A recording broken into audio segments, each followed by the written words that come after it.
Hi పిల్లలు, ఈరోజు మీకు నేను రామాయణంలోని కొంచెం విషయాలు చెప్దాం అనుకుంటున్నాను. రామాయణం గురించి కొద్దిగా చెప్పాలనుకుంటున్నాను. అయితే ముందుగా రామాయణాన్ని సంస్కృత భాషలోని వాల్మీకి మహర్షి రచించి మనకి అందించారు. 24,000 శ్లోకాలతో 6 కాండలతోటి రచించి మనకి అందించారు. దీన్ని కూడా రామాయణాన్ని కూడా పూర్వగాథ అని ఇతిహాసము అని అంటారు. పురాణాలు అన్నింటినీ కూడా ఇతిహాసాలని అంటారు కదా, దీన్ని కూడా ఇతిహాసం అని పురాణ గాథ అని అంటారు. అయితే రామాయణంలో 6 కాండలు మనకి ఉన్నాయి కదా. ఏంటి ఆ కాండలు? బాలకాండ, అయోధ్యాకాండ, అరణ్యకాండ, కిష్కింధాకాండ, సుందరాకాండ, యుద్ధకాండ అని ఈ 6 కాండలతోటి రామాయణం మనకి రచించి అందించారు వాల్మీకి మహర్షి. అయితే తెలుగులో మొల్ల అని ఆమె చాలామంది రాశారు. మొల్ల రామాయణం చాలా ప్రసిద్ధి చెందింది. అయితే హిందీలో తులసీదాస్ అని వాళ్ళు రాశారు చాలామంది. రామాయణంలో ఈ రామాయణం గాథ వల్ల మనకేంటంటే మన జీవితాలతోటి ముడిపడి ఉంది. రామాయణ కథ మన జీవితాలతోటి చాలా వరకు కూడా ముడిపడి ఉంది. ఎలా అంటే రాముడు పితృవాక్య పరిపాలకుడు అని మనందరికీ తెలుసు. తండ్రి మాటని జవదాటలేదు. తండ్రి తన తల్లికి ఇచ్చినట్టు కైకేయికి ఇచ్చినటువంటి మాట ప్రకారం 14 సంవత్సరాలు అడవికి వెళ్ళిపోయాడు. రాజ్యాన్ని వద్దు నాకు అని తమ్ముడు భరతుడు పరిపాలిస్తాడని చెప్పేసి వెళ్ళిపోయాడు.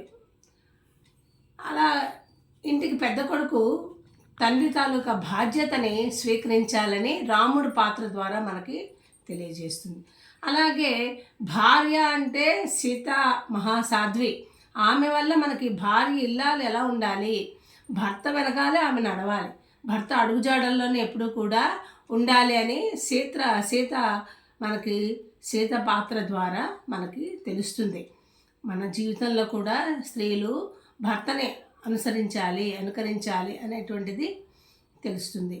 అలాగే లక్ష్మణుడి పాత్ర ద్వారా ఎటువంటి స్వార్థము లేకుండా అన్నదమ్ముడితోటి తను భార్యను కూడా ఊర్మిళాదేవిని విడిచిపెట్టి అన్నే తనకి జీవిత పరమావధి అన్నట్టుగా అన్నయ్య సేవే తనకు కావాలి, చెయ్యాలి, అన్నయ్య సేవలను తరించాలనే విధంగా అన్నయ్యతోటి అడవికి వెళ్ళిపోయాడు. ఇక భరతుడు అంటే తను కూడా నాకు ఎటువంటి రాజ్యము వద్దు, నాకే స్వార్థము లేదు, అన్నదమ్ముడు పెద్దవాడు, ఇంటికి పెద్దవాడు రాముడు ఉంటుండగా నేనెందుకు రాజ్యాన్ని పరిపాలించాలని ఆ అన్న దగ్గరికి వెళ్ళి అడవులకు వెళ్ళి తమ అన్నయ్యని కాళ్ళ మీద పడి బతిమలాడి చేసి నాకొద్దు రాజ్యం అన్నయ్య, ఏదో తెలియక మా అమ్మ అలా కోరింది కానీ నాకొద్దు అనేసి బతిమలాడుకొని పని లేదు తమ్ముడు ఇంకోటి అతను అంటే వెళ్ళి పరిపాలించంటే లేదని అన్నయ్య పాదుకలు తెచ్చి సింహాసనం మీద పెట్టి అన్నయ్య పరిపాలిస్తున్నట్లుగా పరిపాలించాడు. అంత నిస్వార్థ జీవి భరతుడు. అలా ఉండాలి తమ్ముడంటే అన్నట్లుగా భరతుడి పాత్ర ద్వారా మనకి తెలుస్తుంది. అలాగే శత్రుఘ్నుడు అంటే అన్నయ్యలు ఏది చెప్తే ఆ విధంగా నడుచుకోవడమే. నేను చిన్నవాడిని, వాళ్ళందరూ పెద్దవాళ్ళు, వాళ్ళు ఏది చెప్తే అదే నేను నడుచుకుంటూ ఉండాలి, వాళ్ళనే నేను ఫాలో అవ్వాలన్నట్లుగా శత్రుఘ్నుడి యొక్క పాత్ర మనకి మన జీవితాల్లో కూడా కనబడాలి. ఇవన్నీ కూడా మనం అన్వయించుకుంటే ఎంతో బాగుంటుంది, ప్రతి కుటుంబం కూడా చాలా బాగుంటుంది అని రామాయణ గాథ వల్ల మనకి ఎన్నో మంచి విషయాలు తెలుస్తున్నాయి. ప్రతి కుటుంబం కూడా కలిసిమెలిసి ఉండాలి.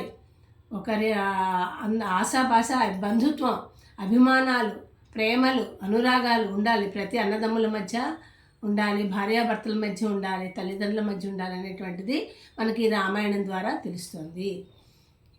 నా ఈ వీడియో నచ్చినట్లయితే లైక్ చేసి సబ్స్క్రైబ్ చేసి షేర్ చేయండి ప్లీజ్. నమస్తే.